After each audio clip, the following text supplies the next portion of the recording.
There's a common saying in crypto, don't f this up. And that's because right now crypto is at the beginning of an expansion that will be historic. We have a combination of massive fiat debasement, the never-ending debt spiral, which simply has no antidote in the United States, and made even worse by the possibility of yet another forever war beginning in the Middle East. And on the regulatory front, we're finally getting laws that are permitting the full-fledged explosion of DeFi. And this is bringing some of the biggest financial institutions in the world on chain.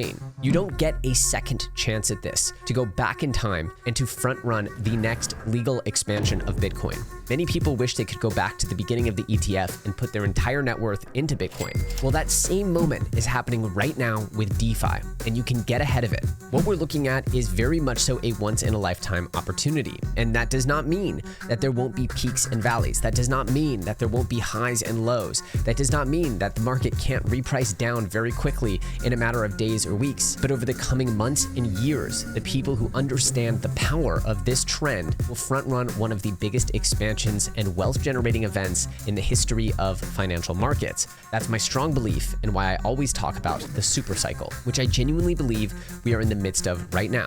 So as we look at the headlines in the Middle East, which, let's be very clear, I am no expert in geopolitical tensions in the Middle East, but I do believe strongly that any downside in markets created by this volatility, by this geopolitical tension, by this war, I believe that anything that happens in that regard would be an opportunity to get even better entries into Bitcoin and the rest of the DeFi space, as these revenue-generating behemoths on chain are finally getting the regulatory green light that will allow them to expand into the institutions that they threatened to turn into dinosaurs, the banks and the investment banks themselves. Today, we're going to be talking about some of the most prolific DeFi protocols, why they're so interesting, and giving you my list of coins that I think are going to outperform the market and even outperform Bitcoin over the coming months and years as DeFi's golden era begins. And we finally see a return to sanity, a return to value, a return to function and utility in the crypto space that has long been needed. Since the explosion of the meme coin supercycle, this channel, we've been dying for a return to fundamentals, for a return to common sense, and for a return to focusing on the tech and the builders that have driven this space forward for the last 15 years. So if you guys are excited to hear about the coins that I think are going to make a dramatic impact on their holder base over the coming months and years, then make sure to smash that like button and subscribe. Also, make sure to watch this 2, 3, 4, 5 times, as there is a potential to earn an airdrop to the new Black Hole DEX token project that is co-founded by Alex Becker and myself. So make sure you comment in the comment section below. And of course, make sure you share this around. All engagements will be considered. First, let's start with the pressing news of the day, which is, of course, the escalation of Middle East tensions in Iran. Now, of course, we're seeing a huge escalation out of the rhetoric coming out of Donald Trump. Now, of course, Trump did campaign on an anti-war message, and I believe that that is the best path forward. I am a strong and firm believer that wars far away, especially in the Middle East, are not serving us, the Americans, in any way. So hopefully these peace talks will resolve in peace and not more escalation. However, posts like this do make me wonder. I have no ability to accurately analyze this situation. However, it does seem that if the United States were to jump in and start joining this war effort, that would be a swift and massive shock to the charts that could potentially take Bitcoin out of this current range between 100 and 110,000 and potentially send us lower. Now, of course, that lower period, I believe, at one point would mark a bottom and markets would start to recover, as they do with all of these conflicts. It's pretty clear that markets do not really care too much about global geopolitical conflicts, of course, unless they escalate to something that we haven't seen historically. But if they stay within the realm of, bombings and stuff like that, no nuclear weapons, I think that essentially we would just see a recovery from those levels, whether that's the 90K region, the 95K region, whatever that might be. It's really hard to tell, but the market is so headline driven. Now, I believe it's really easy to get sucked into the day-to-day here. But what's hard, and what I believe the people who will benefit the most here will do, is effectively zoom out and realize that these trends of fiat debasement, of the debt spiral, which will be made even worse by any kind of military expenditures, the first ever legalization of DeFi and on-chain protocol revenue and token models, all of these things are making extreme progress. Zooming out and seeing all of this as a volatile period that on the charts in 5 or 10 years will probably be more or less invisible. That is the key mindset here, is that understanding long-term, these changes that we're seeing in DeFi, in the debt spiral and fiat debasement cycle, these things are massive trains coming through with unstoppable results in the long term. And it's important to understand that the moves that we may be making this week, this month, although it seems risky, in the long term, it seems crazy not to participate in this stuff. Of course, one of the biggest transitions we've seen that's already gotten the regulatory green light in anticipation of the DeFi structure bill, of the market structure bill rather, is the stablecoin issuer market sector. Now, this, of course, is dominated by Tether, which is one of the biggest companies in the space. It's private. Then you have Circle, which is now trading at $34 billion. The US markets, public markets, cannot get enough of Circle. And in my opinion, it's probably a little bit overvalued here, but it just shows you the palpable appetite for DeFi and for stablecoins. Now you have Athena Labs here at 4 billion, and you have the Sky ecosystem,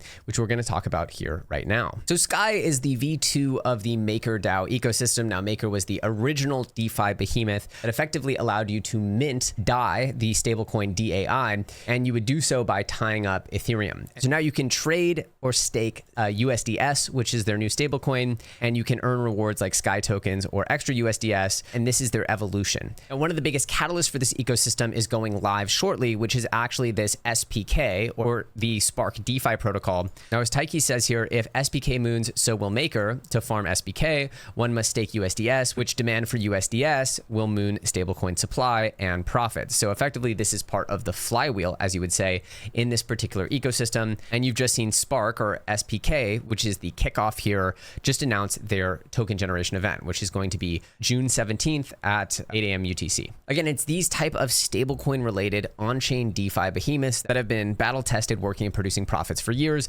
These types of ecosystems, I believe, are going to be institutional crack cocaine, that type of methamphetamine hit that you can only get here on the blockchain. And I believe that once this market structure bill passes, or once the SEC officially gives the full regulatory guidance, which they're working on right now, this is the type of stuff that the institutions are going to fiend over, because this is the type of business that they know best: borrowing, lending, issuing coins, issuing debt, and of course, stable coins, which, as evidenced by Circle and their insane explosive IPO, is absolute institutional grade heroin. Drugs.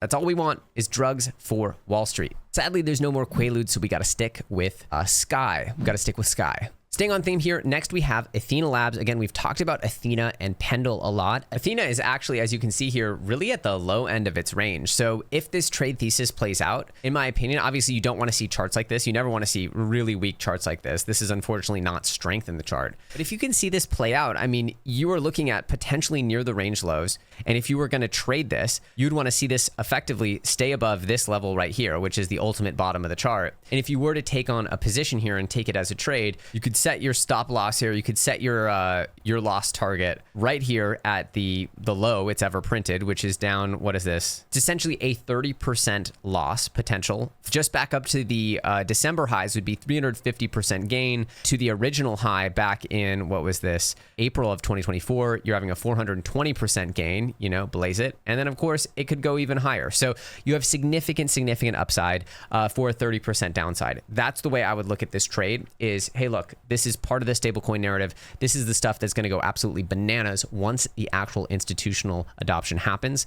And you have about a 30% downside to say, okay, if it's going to make new lows, now you know the strength is gone. And so that would be the time to cut the trade. You could get into ENA here and ride it up. That's just one way to look at it. Pendle is the other one, much stronger than Athena, but this one benefits tremendously from Athena. This allows you to split your yield and your principal. Very interesting platform, totally dominant in its space, and a very original design. So these are the types of platforms, in my opinion, Pendle, Athena, Sky, and potentially Spark. Again, we don't need any speculation here. We know that the institutional FOMO for Circle is beyond measure. Look at this chart, okay? Circle actually IPO'd at $30 here. $30, and it went up 400%, okay? To $166. Like, when have you seen a stock of that size do that? This is institutional FOMO, my friends. This is institutional FOMO. They're currently trading at a market cap of over $34 billion. Absolutely insane, right? I think it's a little overvalued here. I don't think aping into Circle at $34 billion is the right way to go, personally. But that's not the point. The point is that you can remove all speculation. Don't have to believe in alt season. Don't have to believe in any kind of change of market behavior. All you have to believe is in the literal dollars and cents. The institutions that have been aping Bitcoin like it's going out of style are now aping stablecoin protocols. And very soon, I believe that will spill into DeFi.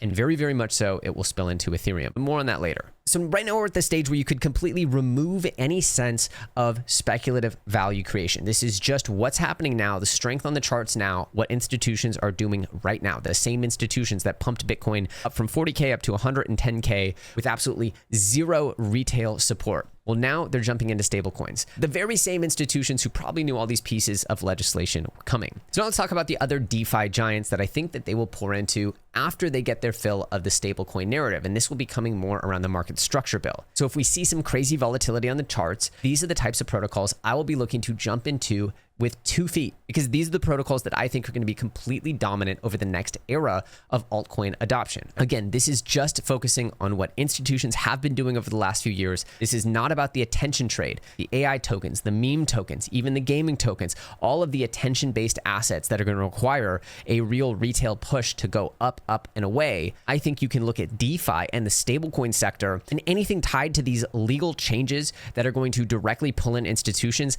Those are non-speculative, in my opinion, almost defensive ways to attack the altcoin sector. Now, any and all of them could experience massive downside, but you're talking about proven protocols, many of which who have been active for years and years and are now getting the regulatory green light that is required for these massive institutions to flood in and start taking up the reins. While DeFi might be revolutionizing the financial world, NordVPN is most certainly revolutionizing the making sure that you don't spill your information to the dark web world. And that is really, really important if you're here in crypto land. As you can see, I always have my NordVPN active here at the bottom. It's one of the absolute must-have apps that I use every single day. And it's, in my opinion, the best VPN at keeping your information safe. They have real-time threat monitoring. They can protect your information from leaking when you're traveling, from having man-in-the-middle attacks, all kinds of stuff. This is a must-use program here in crypto land. If you're not using one, I highly, highly encourage you to download NordVPN. You can get a big, fat, juicy discount by using the link in the description below. And as always, I thank them for sponsoring the channel. Now back to the episode. First and foremost, we have lending giant Aave. This is the largest liquidity protocol, supply, borrow, swap, stake, and more.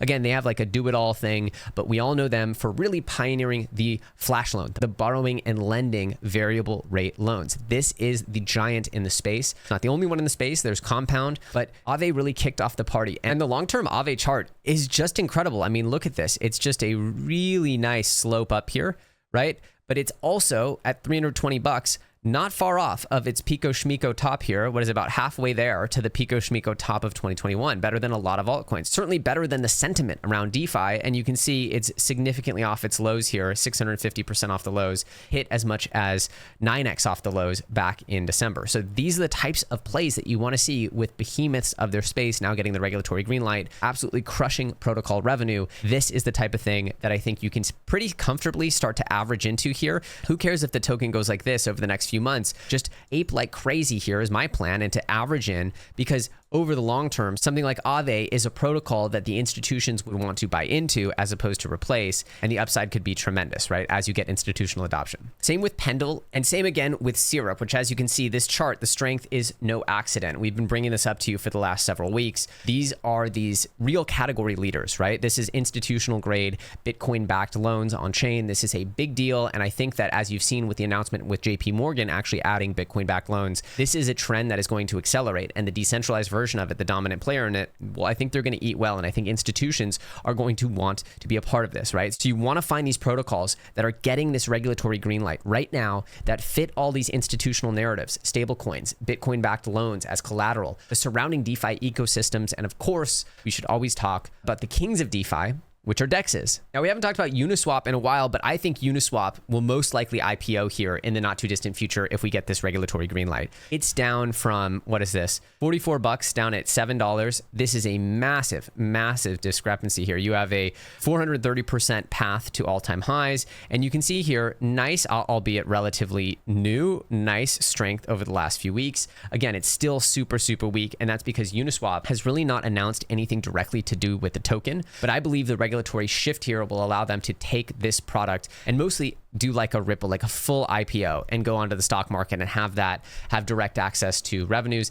I think that Uniswap will do very well. Now, will the token come along? I'm not sure. I'm not putting a ton of weight into the Uniswap bucket because it's very possible that this token continues to underperform. However, I do think that this is an area that you want to focus on. If it's not Uniswap, what other DEXs are extremely dominant? Well, there's one in particular that I am a big, big fan of, and that is Aerodrome. In fact, Aerodrome is the dominant behemoth DEX on Base. Coinbase. They're a V33 DEX, which is very much so the most advanced, most cutting edge version of a DEX. And that's what gives it the token flywheel, which is so exciting. Now, of course, their product exploded with base season in early 2024 and reached a height of about $2. They're able to make a slightly higher high here of 220, and they're sitting here at about 70 cents here, which is, what is this, 68% correction, almost 70% down from the highs. Get this.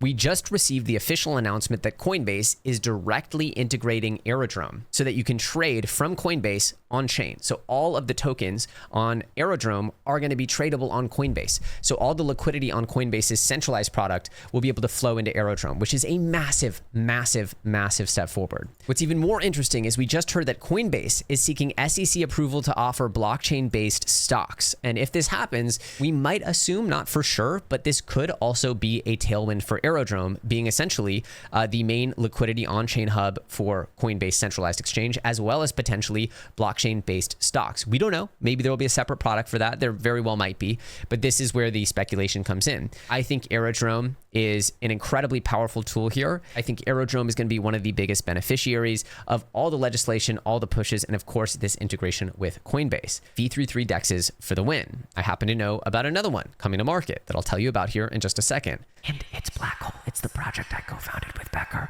It's not really a secret. Next up, let's talk about the biggest business that is threatening even the biggest players in not just the DEX world, but the SEX world, and that is, of course, Hyperliquid. Hyperliquid trading here at $14 billion circulating, but $42 billion in FDV. This has been the darling of 2025, and it has set off what is being called, in Star Wars fashion, the Clob Wars. So what is a Clob? A Clob stands for Central Limit Order Book, a trading mechanism used by decentralized exchanges to facilitate on-chain trading. So it's fully on-chain. It has priority built in, it has low slippage, advanced order types. These are the types of features that Clobs need effectively to process longing, shorting, leverage trading, which is an extremely intense type of trading to be doing on chain. That's extremely time sensitive, and the ordering of trades is very important, right? So if you recall, Hyperliquid is both a chain as well as a product, and it was required for this design to actually work, but it's not the only Clob. At this point, Hyperliquid trading at 42 billion. While it could 2x from here, and it could even do more in the long term, people are now looking at beta plays. Now, I want to be clear. The Clob Wars is more of a short-term play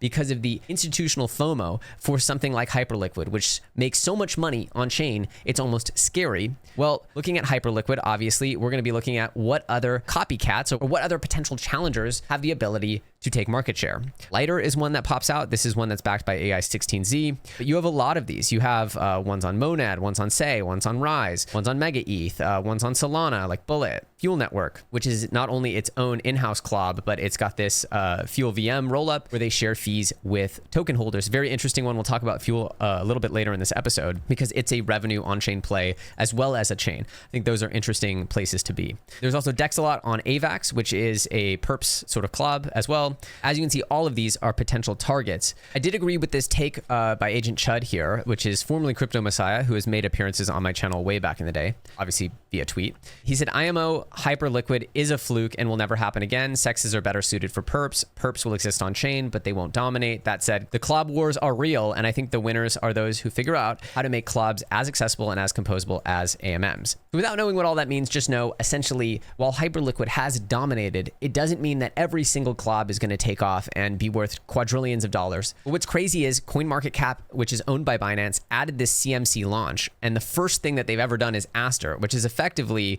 a dark pool DEX. It's like a competitor to Hyperliquid. This is essentially CZ's baby that is, you can tell that they actually are feeling threatened by Hyperliquid here. So they're launching a competitor and really putting their whole back into it with the launch here. So as you can see, the Clob Wars are real, and I think they will be huge targets for institutions as well. They understand the value of exchanges, and they would most certainly want to participate in a revenue behemoth on-chain that is facilitating one of the most practiced types of trading, which is the futures trading, which is the derivatives trading, which is one of the biggest businesses, if not the biggest business in the world. So yes, the Clobs are real. Stablecoins, Clobs, That is what the market is validating today. No speculation, no FOMO, no BS. Bitcoin-backed loans like with Syrup. Look for these Mag 7 type opportunities in DeFi because they could potentially expand not just for days and months, but these are the types of things that after the regulatory green light could have many years of expansion. It could just continually expand like equities. I think there's a chance here to be